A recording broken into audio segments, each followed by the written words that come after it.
about law and so on and so forth? Look, when I, as a teenager, went to England and then I went to university there, two things struck me. One was a welfare state, a humane society. First time I saw a welfare state was in England. And, the other was rule of law, that even the powerful were not above law. The prime minister, he had to conform with the law of the land. I mean, now Boris Johnson having to go on something which would not even have made news in Pakistan. So everyone, the law is for everyone. So that struck me, because here when I went to England, we had martial law here. So the military was above law. Or we had subsequently these two families who also were above law. The powerful were always above law in our country. So that struck with me. And therefore, when I became the prime, or even when I started my political struggle 27 years ago, these were the two aims. So I tried my best when we were in government to lift the bottom tier of the population. We had, two of the programs which are acknowledged abroad, like, for instance, our SARS program, which was to provide welfare to the bottom tier of the society, was appreciated by World Bank and international. During the COVID-19, it was considered one of the best programs. And secondly, we had this health card where we gave health insurance to our population. And so one was the welfare, to have a welfare state, moving towards that. And second was the rule of law, which I'm afraid I failed because as I said before, I just did not have a strong enough majority. Danish? Assalamu alaikum, Prime Minister Khan. I wanted to ask primarily about your commentary around the establishment. When you came to power in 2018, it was well established that you had the support of the army at that time. Clearly, something happened during your time in power where that relationship soured. Can you tell all of us what has been going on in Pakistan? Obviously, you mentioned the two families. You mentioned that we've had martial law for a long time, but you enjoyed some of the benefits of having their support. Can you tell us what has happened between you and the army, and where do things stand now? Look, in Pakistan's history, almost half the time we have been ruled by the military, and the other half we have been ruled by these two families. So mine was an anomaly. I mean, we broke through a two-party system, and that's when my party won. So let me just make it clear. When I won in 2018, we won the elections fair and square. We did not win because we came in through the power of the military, but they did not oppose us. That's a big difference because, they were not opposing my party. The military establishment was not opposing PTI. And so what went wrong? I mean, I recognize that, if the military has been in power directly or indirectly for 75 years. So therefore, I had to work with them. Work with them means the army chief. And, for a while, the relationship worked. We were, for instance, COVID-19, the logistic support given by the military was outstanding. I mean, that's how we managed to succeed and was given as an example of the top three countries which cope with the COVID-19 crisis best of all. But the problem happened when the army chief decided to switch horses. So why he decided, I still don't know. My hunch is that it was because he wanted an extension, and he was assured an extension by the current prime minister. But so he's best supposed to answer that question. What happened? So I am recognizing that you can't work without the military establishment. Although in the future, let me just say, correct you in the future, what needs to be done. Look, in any management system, the person who has the responsibility must have the authority. If you split the two, no management system works where the authority is someone else has the authority and someone else has the responsibility. So an elected prime minister is supposed to have the responsibility, but unless he has the authority, the governance system doesn't work.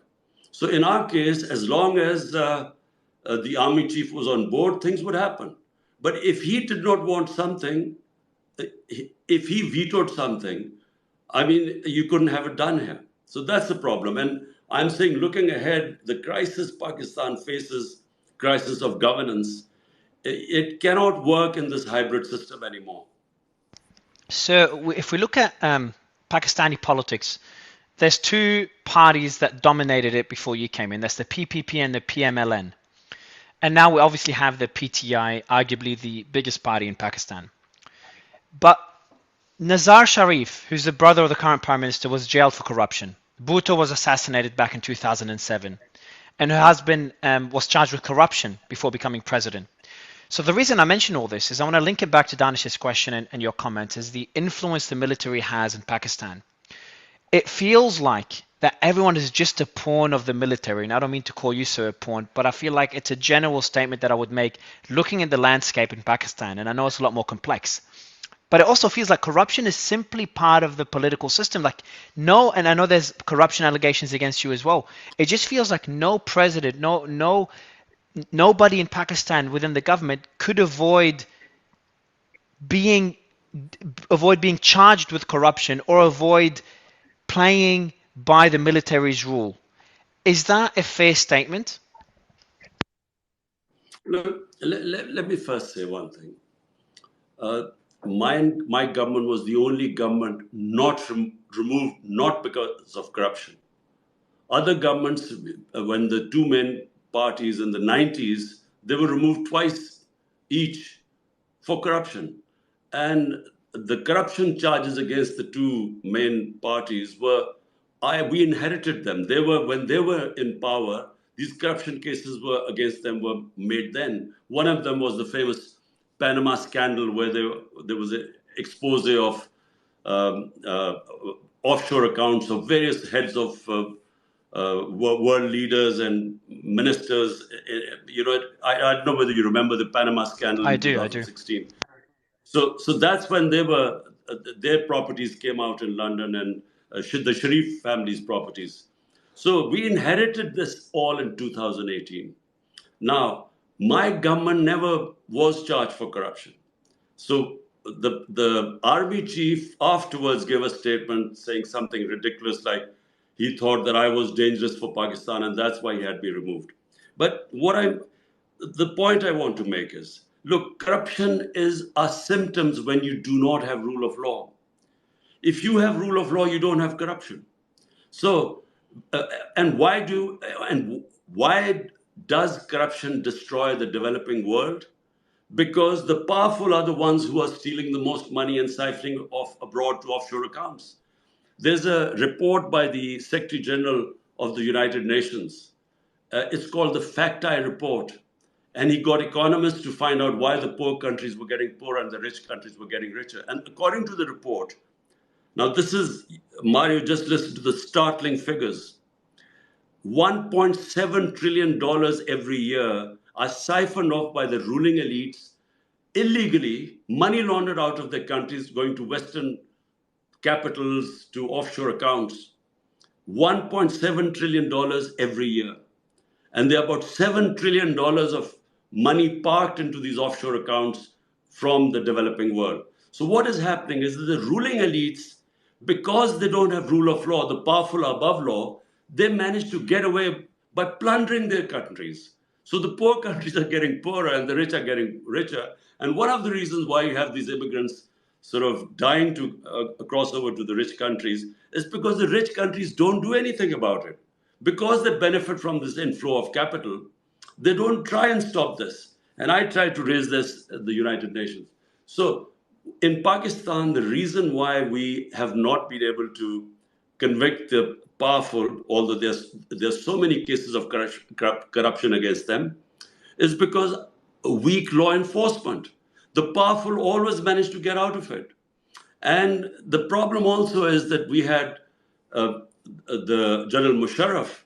Now he was He spent billions of rupees trying to have these two families convicted because he removed them on corruption.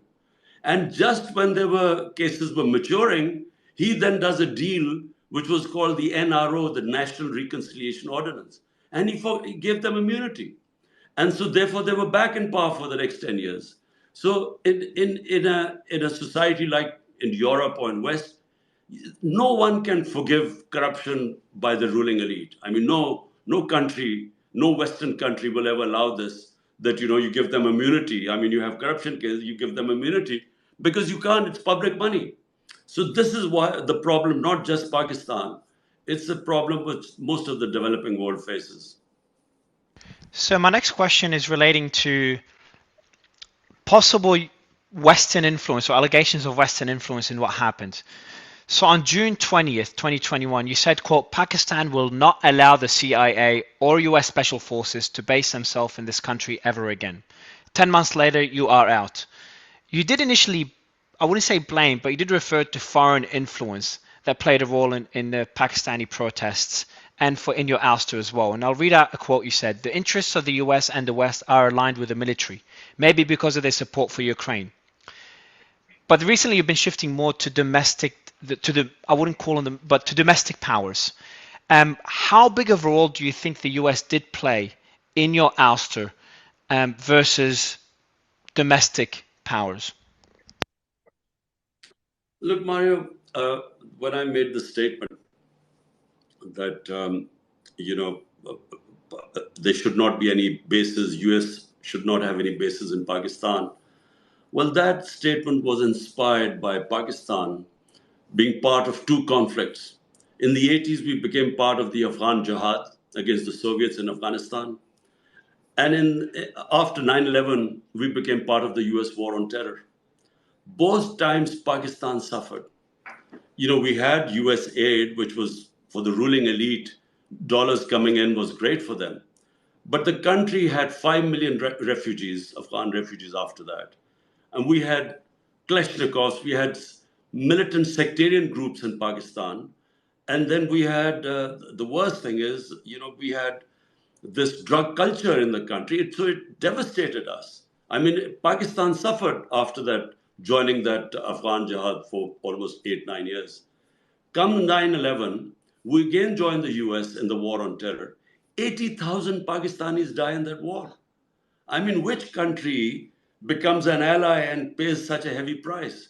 Over $100 billion were lost to the economy. So my point is that as Pakistan Prime Minister, my priority should be the people of my country. And so and the top priority also should be that we should not become part of any conflict. Because, we have 100 million Pakistanis vulnerable, 50 million below the poverty line, and 50 million easily can go below the poverty line because any shock, any price shock or anything can push them down. So that should be the priority. Now, you can only look after them if you have stability and if you're not part of a conflict. So that comment was inspired from the fact that we should be part of all peace processes. Like Pakistan played a big part in getting the US and the Taliban to sit together in the peace talks, but we should not become part of any conflict. Now, what you say about, what happened, in the ouster of my government. Now, what happens is, I'll just narrate you the facts. On the 6th of March 2022, I see my ambassador in Washington. He sends a cipher. Cipher is a coded message. And it says that he has an official meeting with an American official who tells him, my ambassador, that unless I am removed, Prime Minister Imran Khan is removed in a vote of no confidence, there'll be consequences for Pakistan. And the next day, the vote of confidence is tabled. So the cipher comes before the vote of no confidence. And then, within weeks, my government goes. Now, at the time, I thought that it was the US who had instigated this. Later on, it transpired as things unfolded over a period of time, that it was actually our army chief who hired this lobbyist from my government's money. He paid him $30,000 to lobby against me that I was supposed to be anti-American and the army chief was pro-American. So that came out later on. And so how did I correct myself? Because I then realized that it wasn't really, this didn't originate from Washington. It was actually from Pakistan, this conspiracy to remove me, where he then fed the Americans that I was anti-American. So that is how it unfolded. Suleiman? Prime Minister Khan, as you know, most of our audience is largely from the United States. And so, to continue on with the point that you made just now, how do you envision a relationship between the United States and Pakistan, considering the complexity and the challenges faced by both countries? Look, Pakistan should always have a good relationship with the US simply because not just that the US is a superpower, but Pakistan's biggest trading partner. I mean, Pakistan main our highest exports are to the US. But not just that, the most powerful expatriate Pakistan community are the Pakistani American community. So we should always have good relationship with them. And so if you ask my point of view, I mean, whatever this cipher and whatever happened, for me, it's all in the past. The thing is that it is important for us to establish good relationship with them. And by the way, I had very good relationship with the Trump administration. Mr. Khan, you've referenced Trump. Not sure if you could hear me. I'm not sure if it cut out. But many compare to what you're going through to Trump's legal challenges. Both of you have been indicted. Both of your supporters call this a political witch hunt. I would not call that comparison because what's going on in Pakistan is significantly more serious, in my opinion, to what's happening in the US.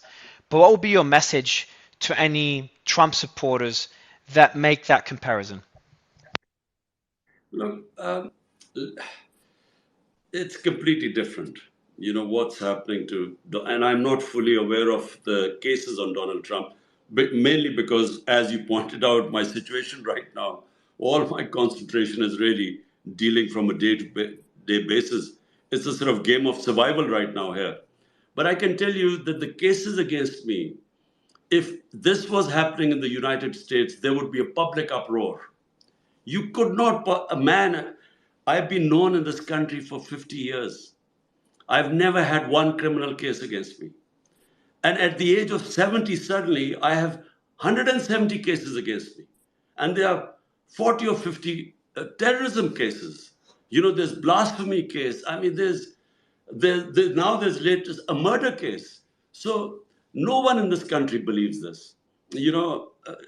Just for the audience, I received the greatest amount of funds.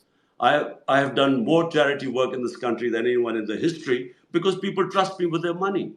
I mean, I run this sort of two cancer hospitals, which are the biggest charitable institutions in Pakistan, and a third one about to be completed this year. Then one university, again, 90% scholarship for students. So, and then another university about to begin.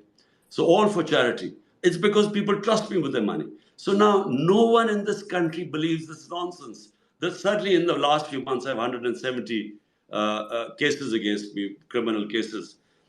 So to answer your question, it has to be different. I mean, in the US, if these cases were made against me, I think there would be a public uproar because they're just ridiculous cases. Whenever I go to the court, they give me bail because there's nothing. They're bogus cases. That's why now the government is trying to have military courts, and so the effort will be now to try me in military courts because in civil courts they can't convict me. Danish? Sir, we can't talk today without discussing the fact that Modi is visiting the US right now. And over the course of the last 48 hours, and I know you've had many battles with India on the cricket court or cricket matches in the cricket pitch. But, right now, Modi is aligning himself very closely with the US. They just signed multiple alliances, including in fields like AI, in chip manufacturing, in terms of visas, in terms of every single way that they could possibly align themselves. India and the US are building this alliance. It's clear that it's happening as India is worried about what's happening in the Indo-Pacific. What are your thoughts on what's happening between India and the US? And of course, how do you think that impacts Pakistan? Well, look, it's good for India. This alliance is very beneficial for India. And I see the US interest in this alliance because, the containment of China. And so, this was always going to happen. In fact, this alliance was building up. It's not that it's happened suddenly. The For Pakistan, the worrying thing is that, we remember in the 60s, right up to the 80s, Pakistan was actually ahead of India in most of the economic indicators. And sadly, from 90s onwards, when we had these two families taking turns to rule us and misrule us, from then onwards, not only just did India overtake Pakistan, but also Bangladesh. And that's painful for people like us because we know that when we were growing up in the 60s, there was so much optimism in this country because, people had confidence in themselves because they felt that we were the country which would outstrip all the other countries in Asia. And so now watching this, I guess, from point of view of India, and I have to say, I always had, a lot of love and respect in India because of cricket. And when I became the prime minister, I always thought the first thing we must do is to have good relationship with India. But unfortunately, in India right now, there's the RSS philosophy, and that's very anti-Pakistan. And no matter how I tried, we found we hit a brick wall because I think this ideology of RSS and BJP is just not friendly towards Pakistan.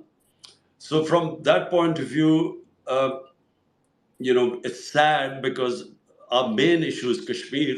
And if we could resolve the issue about Kashmir through dialogue, uh, you know, it'll be the greatest thing for the subcontinent. And especially even for India, because India then has access to Central Asia through Pakistan. But unfortunately, right now, I do not see this situation. I just don't see any breakthrough between Pakistan and India. Suleiman? So I just want to take it back to what's happening in Pakistan. The freedom of press is imperative for a functioning society. And for that, you need journalistic integrity. They should be allowed to report on whatever they want to report on. And I speak a lot about the problems that we have in the West in terms of mainstream media, but I was baffled to hear about the level of censorship that was occurring in Pakistan to the extent that even mentioning your name was censored. So my question is twofold. First of all, in terms of what's your thoughts about this censorship that's occurring in Pakistan? And the second point is about journalists that are being persecuted just on reporting the true events that are occurring in Pakistan. Look, Mario, I'm a student of history. And, just for all the listeners, if you look at the short history of Europe, after the Second World War, half of Europe had democracy and freedom. The other half went into a totalitarian state where they had all the curbs on freedom of expression and freedom, basically. So the difference between the same Europe, 50 years later, the Western Europe, which had freedom, became prosperous and way ahead, and Eastern Europe stayed back. Even Germany, it's the same German people, East and West Germany. There was a huge difference between the prosperity of Western Germans compared to the Eastern Germans, because whenever you curb freedom of human beings, you retard their progress. That's why real democracy is real freedom, and real freedom means prosperity and humans progress. So South and North Korea, the same Koreans, look at the state of North Korea and look at South Korea. You can't compare the difference of development and prosperity between the two Koreas because they have put curbs on freedom. So Pakistan, unfortunately, as I said, is going through this dark period now. Not only are the decisions of our Supreme Court, of our judiciary, not only are they openly violated by the government, not only does the government not go by the Constitution. For instance, according to the Constitution, as interpreted by the Supreme Court, the elections of this biggest province where I'm sitting in Punjab was supposed to be on the 14th of May. The government just refused. They refused to hold it and not abide by the Constitution. And similarly, right now, I mean, our people go for bail, the courts give them bail, and then they get picked up by the police and on charges on other issues. So complete violation of fundamental rights going on right now. But the worst is the curb on media, because our media had gradually evolved over a period of time, just like a judiciary. The judiciary asserted its independence. Normally, it used to be subservient to the executive. And then our media, over a period of time, became vibrant, and one of the most vibrant medias probably anywhere in the world. Now, there is complete censorship. Even my name is not allowed to be mentioned on national television. And worse, some of our best journalists, four of our best journalists have left the country because they were scared of threats to them. There were cases against them. One of the best investigative journalists, Ashad Sharif, had to leave the country and was actually murdered in Kenya. And then right now, for almost a month, the Pakistani journalist who has the highest viewership on YouTube, first they hounded him out of the main media. So he went on YouTube. He had the highest viewership. And he's disappeared for over a month. And the judiciary, they keep asking the police to produce him, and the police has said, we don't know where he is. So we've never really had this sort of draconian measures. Even Musharraf's martial law was liberal compared to what is going on right now. So I've got to ask you, taking a step back and focusing on your party and what happens next. So most people agree that if an election was to be held today, you would win. And I know you've called for earlier elections to be held. But you also face, as we said, 177 allegations, and that includes serious allegations like treason and terrorism and corruption and murder. Do you expect to run in the next presidential election? And what happens to your party if you are to be jailed? Because you did say that you expect to be jailed, and that's heartbreaking to hear. Well, look, Mario, the problem I'm facing is, in fact, the country is facing, is that the establishment and the government, I mean, the government is basically reliant on the establishment. All the 12 parties know that the moment there are elections, that's why they're running away from elections, that they'll be wiped out, as they were in the by-elections, despite all the support they got from the government machinery and from the establishment.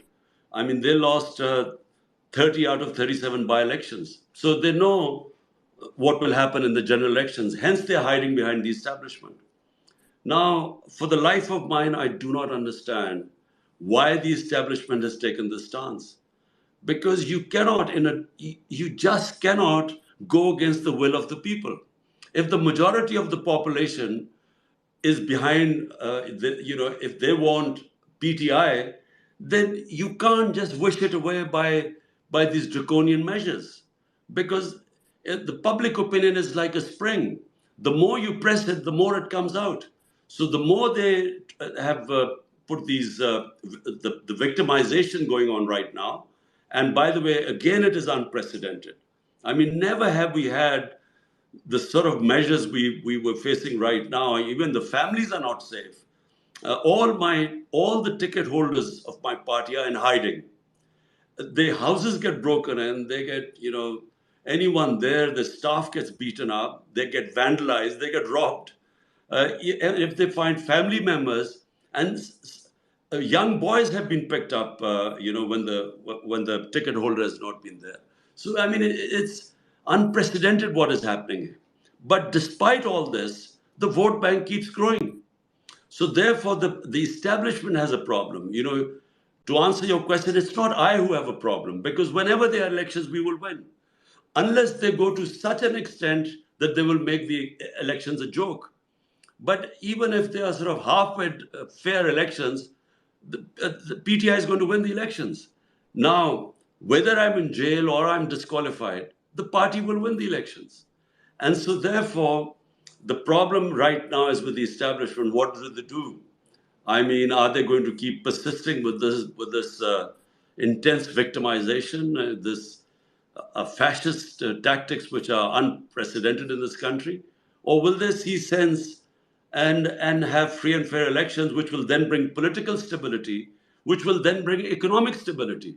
So right now, because of the turmoil politically, the economy is going down the drain.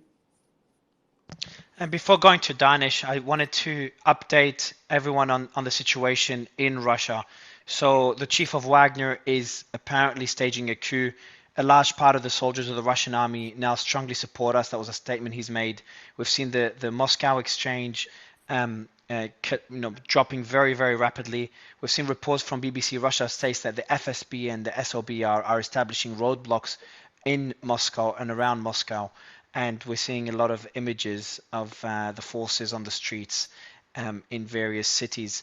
And we also see there's a criminal probe. The FSB has mentioned that there's a criminal probe into calls to stage an armed mutiny after the comments from Wagner. So that's a quick update there, and that will be covered next on the show. Danish, go ahead, sir. Oh my God. Well, we're praying for people, the regular people in Russia, I guess. I was going to say, sir, one of the big points that you have brought up today and that, you talk often about in your speeches is around the establishment. Often the establishment for people that are not paying attention seems like this boogeyman, right? This group of people that are responsible for all the bad things that happen in the world, But when you talk about the establishment in Pakistan, you're very specific about the two families, the army, especially certain parts of it, and the ruling class. But you've also previously mentioned about the global establishment. And I think for a lot of the people, we have a global audience, most of it in the USA, but a really global audience. When you talk about the global establishment, who are you really referring to? I mean, we're seeing what's happening in Russia right now, where we know what's been happening around the world. When we'd love for you to define a little bit more of what that global establishment is. Well, look, I haven't really spoken about the global establishment. I specifically talked about, this one incident where I had the cipher. I mean, imagine my own ambassador sending me this message that a government official is saying, get rid of your elected prime minister. Imagine how insulting it was. I mean, I thought I was really furious, not so much as that there was a conspiracy going on, at just the arrogance and how insulting it is for a country to find some official sending a message to the elected prime minister. But look, if you have public support in your country, then basically it does not matter. No one can really do much against it. The problems happen when the political engineering can be done. When you have two or three players and then one gets picked up because they're supposed to serve your interest more. So then that establishment can come into play. But right now in Pakistan, when people say, look, you criticize the US regarding the cipher, and now you're asking for help. I'm not asking for any help. I don't want help from anyone else, from outside. I mean, either the people of Pakistan will elect me, or if they don't elect me, that's fine, because they have already given me enough respect. But all we want from the Western world is that they should stick to the values they preach, which is about promoting democracy, about freedom of expression, about rule of law, about human rights, talking against custodial torture. All that is happening right now in my country. They should just speak about the values they preach. It should not just be when you want to criticize Russia or China that you bring out these things of democracy and human rights. It should be wherever, and especially in a country of 250 million people, when you see that the democracy is being dismantled, they should speak out, because this could have consequences later on. So, as we speak, we are getting reports from the audience. And by the way, for the audience, the bubble, the purple bubble at the bottom right corner allows you to comment and chat to other audience members. Our team is going through all the comments to find questions for Mr. Khan. In the meantime, we're getting reports, and we've been getting them for a while, and I think it's worth mentioning. Due to this space, internet services have been slowed down in various areas in Lahore by the government. So we had this report by multiple sources. Obviously, I'm not in Pakistan to be able to verify, but it wouldn't be surprising. And we did talk internally about attempts to crash this space. We did talk to Twitter's team to make sure that they do help us in the background, that nothing goes wrong. Otherwise, I will go to Sulaiman for the next question. I mean, first of all, I think even I'll ask a question in a second, but I'll just ask Imran Khan, what's your thoughts on what Mario said in terms of this censorship? Because I know that the internet has been removed during various times in order to make sure that you can't access the public. Look, this is what the government is trying to do, and this fascist government, because really, I repeat, under General Musharraf's martial law, I was in the opposition. I actually went to jail for 7-8 days. But I never experienced these sort of fascist draconian measures, what is happening right now. This is unprecedented. And the problem is that they don't realize that the world has changed because of social media. So I'm completely out of the mainstream media, but because of social media, I can still get my messages through. And so all these tactics don't work anymore. They used to work at one time, when during General Zia's martial law, General Ayoub's martial law, there was complete media censorship. And you actually could get away with it because we had no other source of information.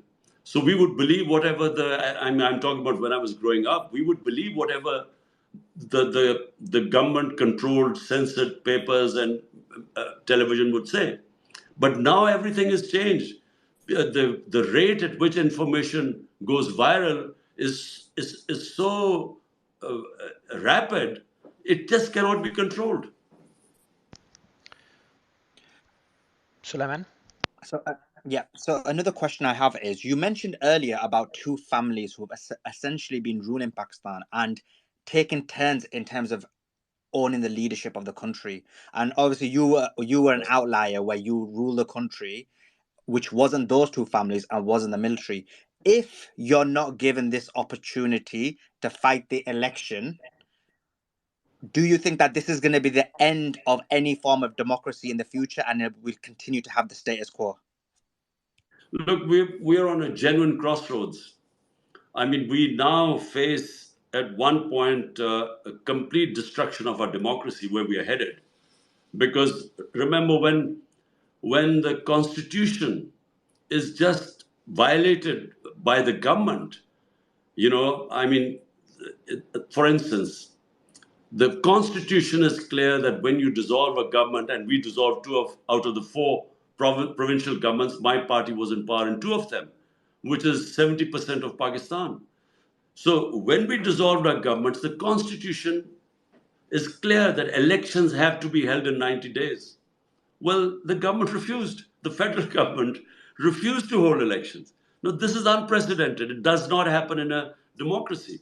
Secondly, right now, all fundamental rights are being violated, and the police openly flaunts them.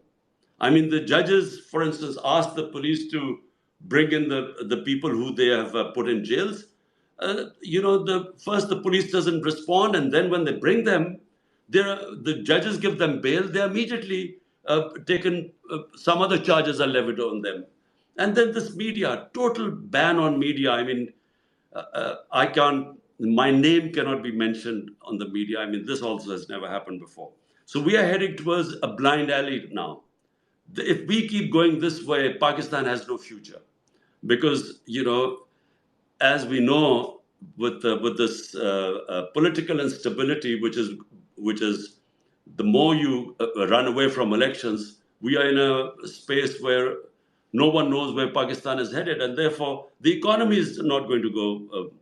We we have no way of picking up the economy if there's no political stability. So that's one way, and the other is free and fair elections.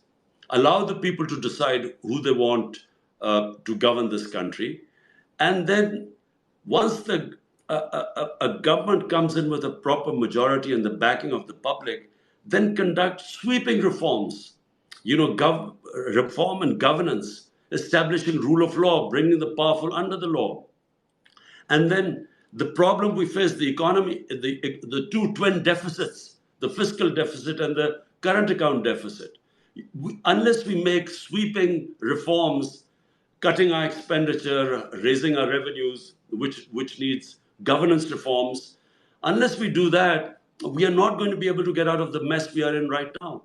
And so that needs political stability, which can only come from free and fair elections.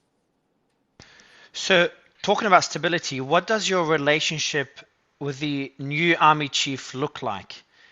If PTI were to win the next election and you become prime minister once again, what would that relationship look like? Because we would expect that relationship to be in good working order for there to no longer be any clashes. Well, at the moment, I'm afraid there is none. Although I've constantly asked for dialogue with the army chief because he holds the power. I mean, the coalition of parties are basically puppets now. So I've asked for dialogue, but unfortunately have no response from his side. And so whatever,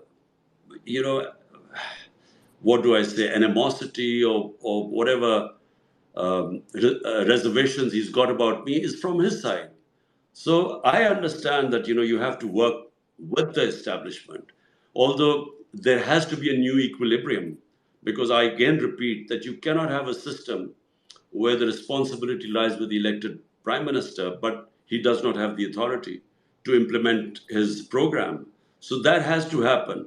At the same time, the establishment has a role, but that has to be defined again, because the way things are right now, the hybrid system which we've had so far has clearly not worked, because as I said, in the last 30 years, first India overtook us, and then Bangladesh overtook us. And bearing in mind, till 80s, we were ahead of all the countries as far as our economic indicators go. We were ahead of all the countries right up till the 80s. Danish?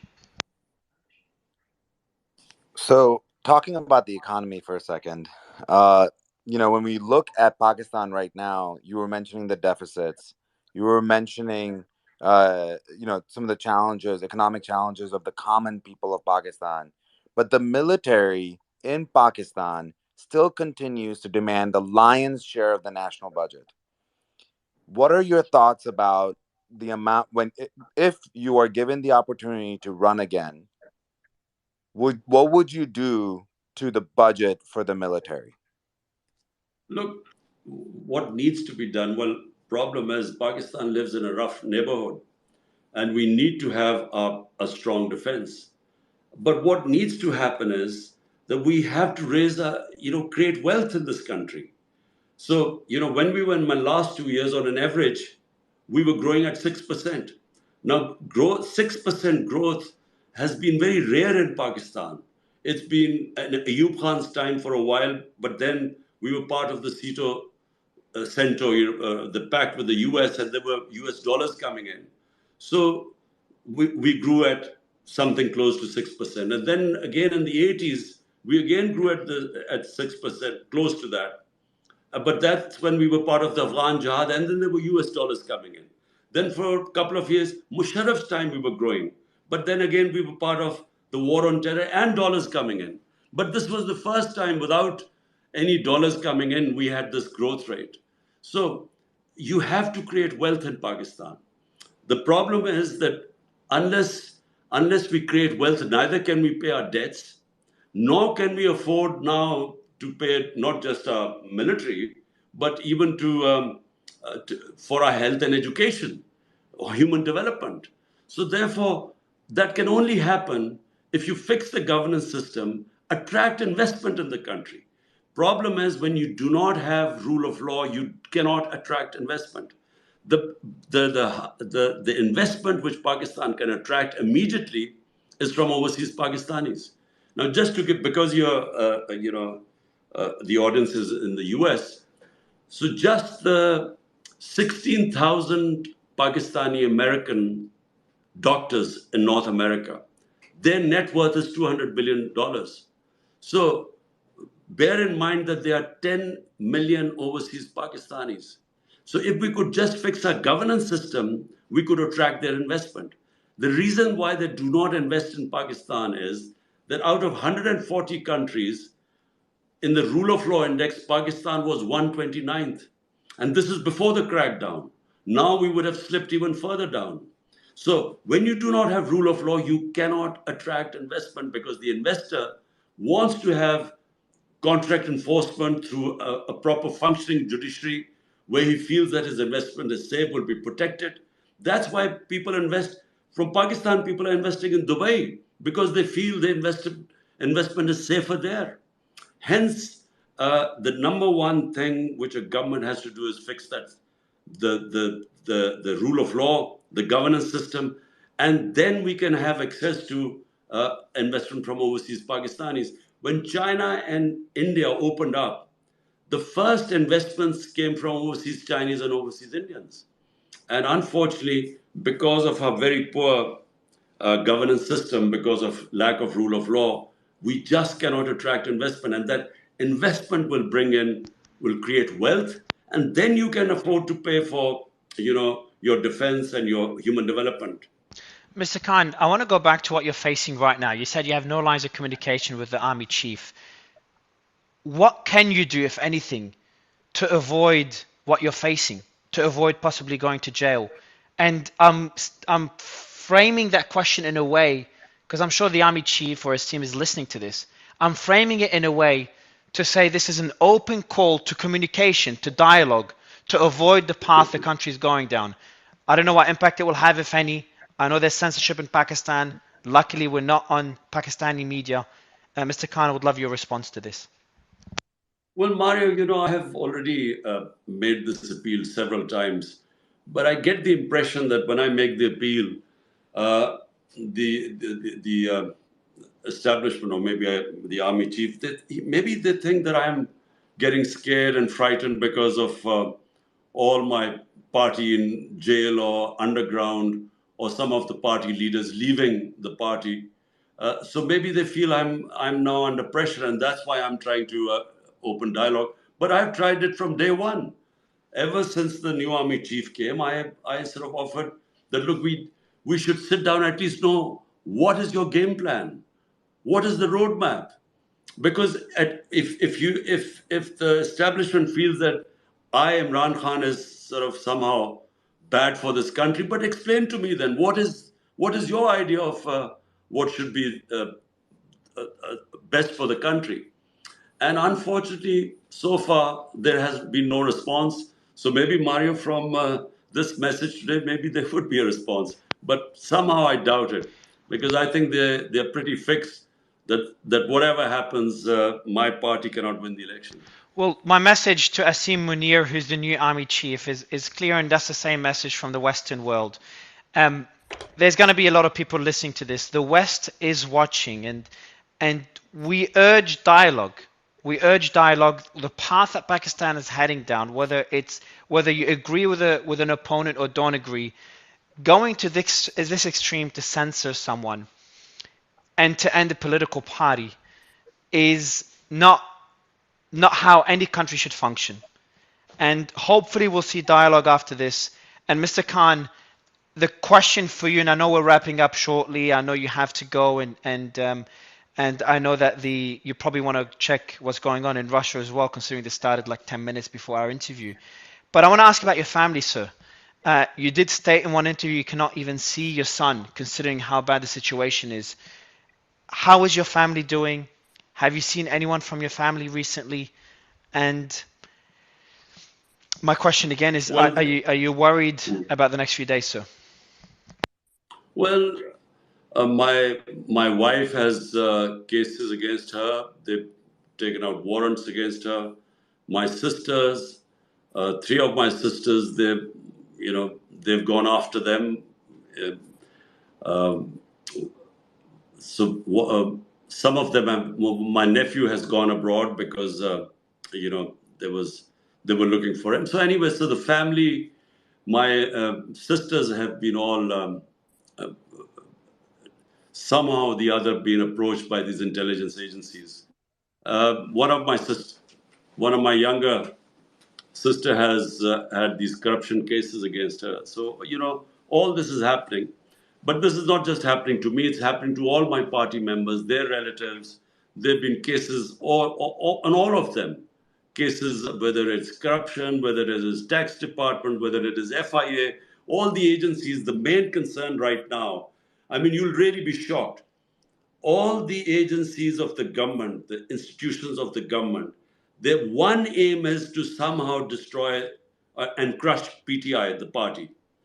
And of course, all these 170 odd cases against me.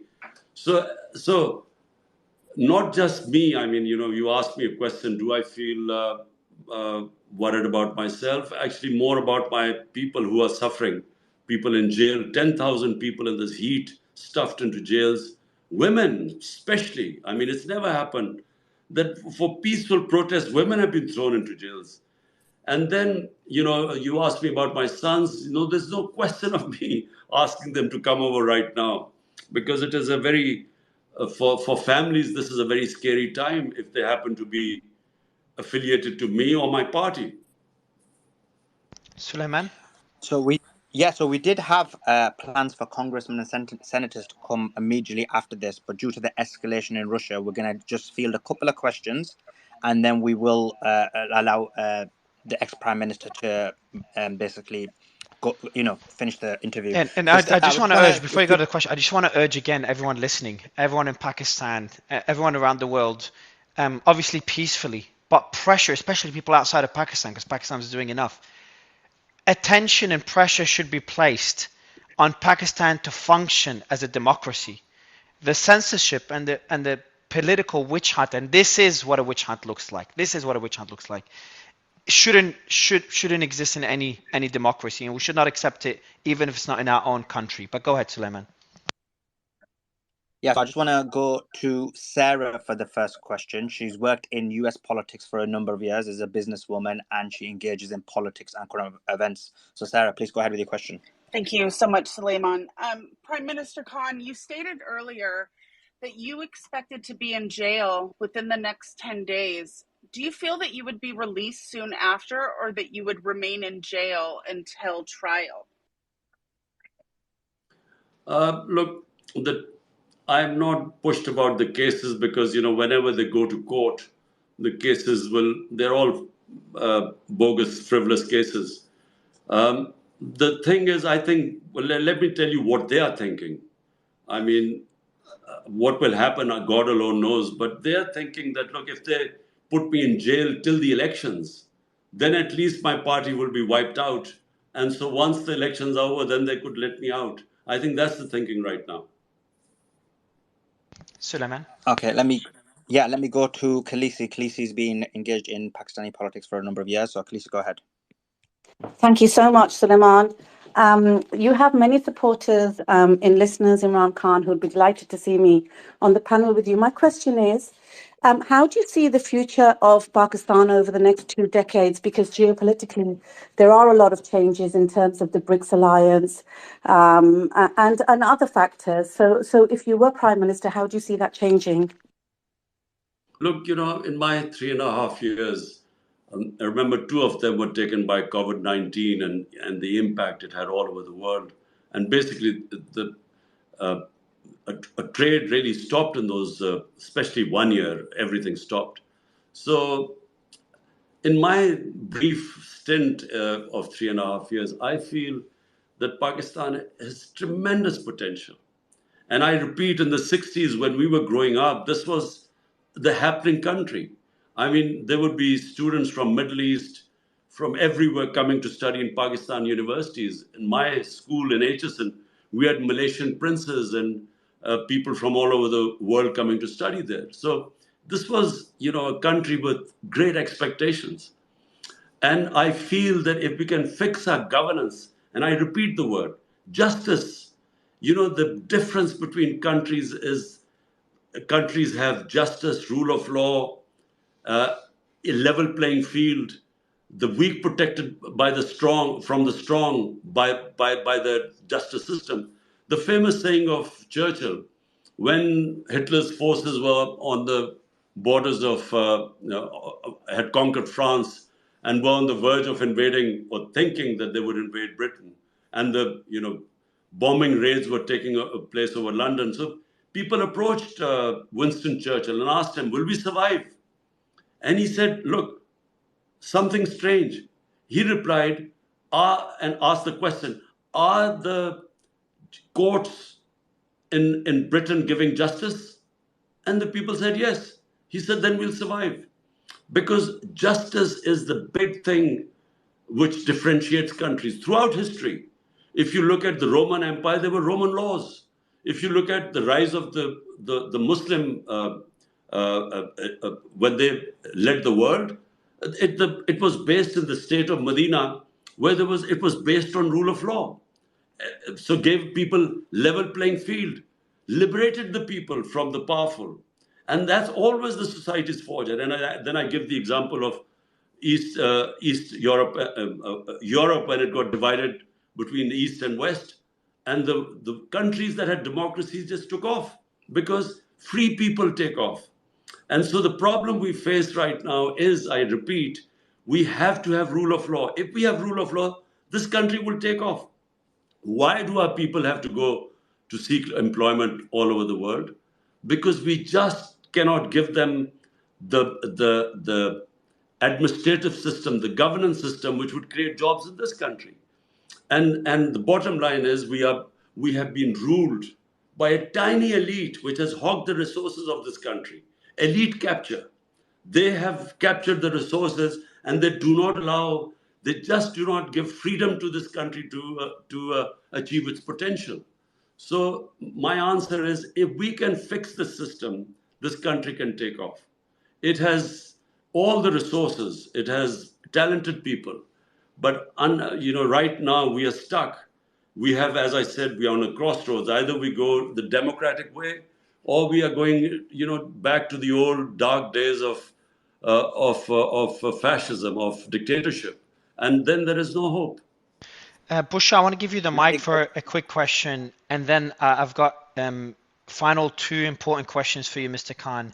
Bushra, a question for you. Yeah. Go ahead. So let me just go to Bushra, and she is a political commentator in the United Kingdom and is a regular on GB News. Please go ahead, Bushra. Thank you, guys. I just want to begin by saying Assalamu alaikum to Sir Imran Khan. It's an absolute honor and privilege to be in a space with you. So I want to start by saying that. And I just wanted to echo the fact that you have millions of supporters internationally in the UK. Although we live in the UK, we are those that come from Pakistan. Our hearts are also always with Pakistan, and all we've ever wanted is that country to prosper. And we imagined one day that our children would go back and be exponentially proud of what Pakistan has become. So I commend you on every single effort, Sir Imran Khan, that you have been doing for the 27 years in politics. So that's what I'm going to start with. But my question basically is about Islamophobia and the connections and the links of terrorism and extremism that is always an agenda that British Pakistani Muslims face in the UK. And I just wondered, in your ministerial position, did you ever come across that with other global leaders where you felt like they were also trying to vilify Pakistan to say that perhaps terrorism was born out of that country, because British Pakistani Muslims face that on a daily basis simply for being from Pakistan? You know, let me just say that I saw first time Islamophobia start, when the Iranian Revolution took place in 79. So there was a fear in the Western countries that all the Muslim world would be swept by what they call fundamentalists ruling the countries, and not really understanding the dynamics of why that Iranian Revolution took place. And then the other milestone was when Salman Rushdie wrote that book, Satanic Verses. And in the Western countries, they could not understand the Muslim reaction. They thought it was, Muslims were against freedom of expression. But they couldn't understand the love, respect, and reverence Muslims have for our holy prophet, Muhammad, peace be upon him. So the we, the heads of Muslim countries, never tried to explain to them, because their attitude to religion is completely different to how we look at religion. I mean, when I went to England first time, there were satires on Jesus Christ. So this is unthinkable about us, even thinking of making a satire on Jesus Christ. So I realized that they view religion completely differently, and we had not explained to them how our Prophet Muhammad, peace be upon him, lives in our hearts. And we couldn't explain to them why it causes us so much hurt and pain. And that I blame the Muslim leadership. I mean, the OIC, when I addressed the OIC as a prime minister, I tried to tell them that, look, it was our duty to tell the Western countries. And really, when I spoke in the United Nations, we actually then managed to get through that 15th of March would become anti-Islamophobic day, and sort of countries to understand that, by insulting the Holy Prophet, you can't hide behind freedom of expression by causing hurt to so many people. And the other problem we had after 9/11 was that terrorism got equated with Islam. Now, terrorism knows no religion. Terrorism has nothing to do with any religion. If there was Tamil suicide bombers in Sri Lanka, they had nothing to do with Hinduism, or Japanese kamikaze pilots again had nothing to do with Shintoism.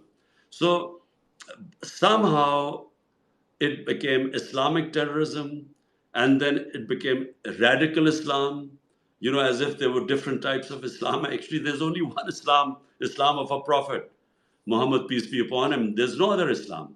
But in Muslim societies, they're radicals, they're liberals, and they're moderates like every other human society. But again, we failed to make them understand. So as a result, whenever there was a Muslim involved in a terrorist attack, the whole 1.5 billion Muslims were somehow held responsible. And then again, I think it was a failure of the Muslim world, of our leadership, to have explained to them. So this Islamophobia started with ignorance on the Western countries not understanding what Islam was, and our inability to make them understand it. Mr. Khan, I want to go to, I've got two final questions for you, sir, because I want to be very cognizant of your time. And for me, these are the two most important questions. We're genuinely seeing, and I can now call it, a coup in Russia ongoing right now. And I know you did meet Mr. Putin, including the day after the Ukraine war. And I'm going to read out a last message from the chief of Wagner. Said, we're starting. And before that, he said, we urge Wagner group fighters not to carry out criminal and traitorous orders of Prigozhin. That was by the FSB, the Russian FSB, saying that.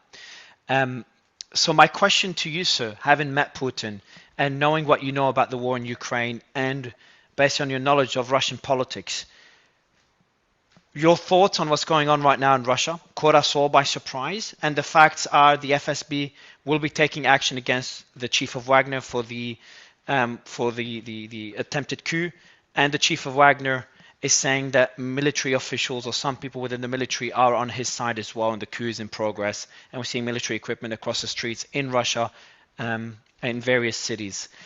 There was reports of shooting in Moscow, but we haven't been able to confirm those, so I will call them as rumors for now. So I would love to get your thoughts on this developing story and on Russian politics.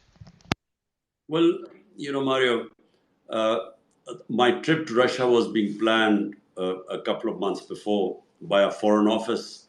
And the idea was that Pakistan needed to buy cheap oil because remember, this was the commodity super cycle aftermath of the coronavirus. And the prices all over the world had went through the roof, price of oil and price of energy. So my trip was planned that we wanted to uh, get some cheap oil from Russia, and secondly, we need to buy 2 million tons of wheat.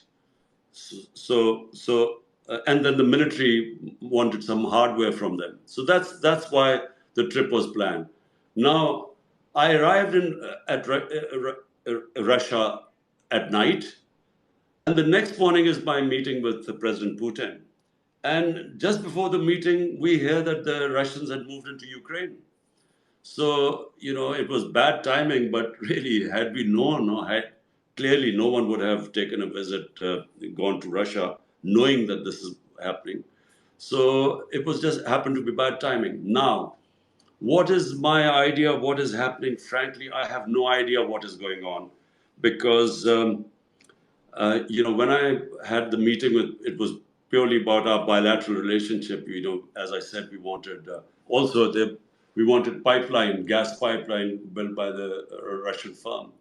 So it was purely bilateral. But I did ask him what did he feel, when I heard that he had moved into Russia had moved into Ukraine. How long would it take? Because I'm basically very anti-war. I have always, again, a student of history, wars are always miscalculations. You always have people, men starting war, and then once they start the war, they don't know when it will finish. And this always based on miscalculation. All great disasters in military have been miscalculations. So I asked President Putin, I said, how long would he think this would take? So he was very confident, maybe 4 weeks. But then he said 4 weeks, but then he did say, but you never really know in the war. So what is going to happen now, I have no idea. But, if I was in his place, I would never have started a conflict. Because, in Pakistan, we have seen, this war on terror. I remember General Musharraf telling us, when he was taking on war on terror, I asked him, how long do you think we will be involved in this? And he said, matter of months. And for 15 years, we were involved in this war when 80,000 Pakistanis died. And same, so I'm not a big believer in solving issues through military conflict. And so my final question for you, you've been incredibly courteous with your time, especially at such a sensitive time, and you're the victim of extreme censorship. We know Elon is working hard to fight censorship, and Twitter Spaces is one way of doing this. We've covered a lot of topics that would not generally be covered by mainstream media in the West, let alone by media in countries like Pakistan. So my question to you is, would love your thoughts on what Twitter is doing to fight censorship, what other people in the West and around the world are doing to fight censorship, and lastly and most importantly, your thoughts on this journey, this experience on this interview on Twitter Spaces, and the discussion so far, Mr. Khan. Well, look, Mario, the Twitter is, for me right now, it was my main way of communicating, because there's, as you know, I'm completely banned on all mainstream media. So were it not for Twitter, I would not be able to get my messages through. And also, I do record my videos, and they go on YouTube. So, for someone like me, we are grateful for this ability to get our message through, because and frankly, the worst thing that happened to a country is when you put brakes on freedom of expression. Because, once you stop criticism in a society, the society has to go down. Let me say, as a cricketer, I wasn't the most talented, but I was more successful than others because I was my most my greatest critic. And I would always read reviews of people who I valued, whose criticism I valued, because that's how you improve yourself. So when a society deprives itself of criticism, it is only one way it is going to go downhill. And again, I repeat the example of countries with democracies. The better the democracy, the more the country prospered. The more freedom you give to a country, the more it goes up.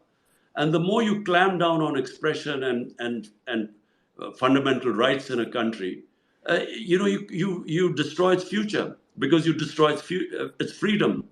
And only free people prosper. So, though throughout if you look at the history of mankind, it has been a constant struggle for humans to be free of controls. If you look at the British history, it was Magna Carta which started putting curbs on the power of the executive, and then sort of gradually the democracy evolved. We in Islamic history, we started off at very democratic societies where we had the executive was firmly under the rule of law. And that's how we started. We ended up moved towards monarchy, and our freedoms disappeared. Whereas in the Western countries, you had a French Revolution, you had the American Constitution, you had the British Parliament, and moving towards democracy. So we went the other way. Now Pakistan stands at that crossroads. We really have to protect our democracy, which is our freedom. And if the country, if we as a people in Pakistan, if we can rally and save our democracy, we will save our future. So this is really where we stand right now. And I'm very pleased that, Mario, I got this space, Twitter space, and I'm glad that you're fighting against censorship. Look, I believe that there has to be something about fake news. Fake news has to be countered because, this is an industry now, fake news. But freedom of expression has to be preserved. Well said. Mr. Khan, a real pleasure to have you. For everyone listening, before I wrap the space, we will be ending this space so all the media can listen to the recording. They're waiting for the recording, and that will only be possible when the space ends. And in 4 to 5 minutes, we will start a new space to cover live the coup that's happening in Russia. The team is ready. Otherwise, most importantly, former Prime Minister of Pakistan, Imran Khan, such a pleasure to join you, and our thoughts are with you over the next few days. Thank you, sir. My pleasure, Mario. Thank you. Thank you, sir. Everyone else, we'll see you in a few minutes. Suleiman, Danish, I will end the space now, and then we will start another space in about 4 to 5 minutes. Just to allow me to restart the app to make sure no glitches, and we'll be covering live the developments that are happening in Russia. There is a coup in Russia. I do have a tweet, a thread on my profile that you could read that the team has been updating while we conduct this interview. All the confirmed news is there. There's some messages by the FSB, messages by Wagner, all screenshotted there. There's videos included there as well. It is an evolving situation, and what started initially as like, wow, this is concerning, is now extremely concerning. So we will start a space in about 4 to 5 minutes on that. Otherwise, thank you everyone else for doing this, and Suleiman, thanks for helping me co-host, and Danish, thanks for helping me co-host as well, and everyone else that organized this. Bye everyone.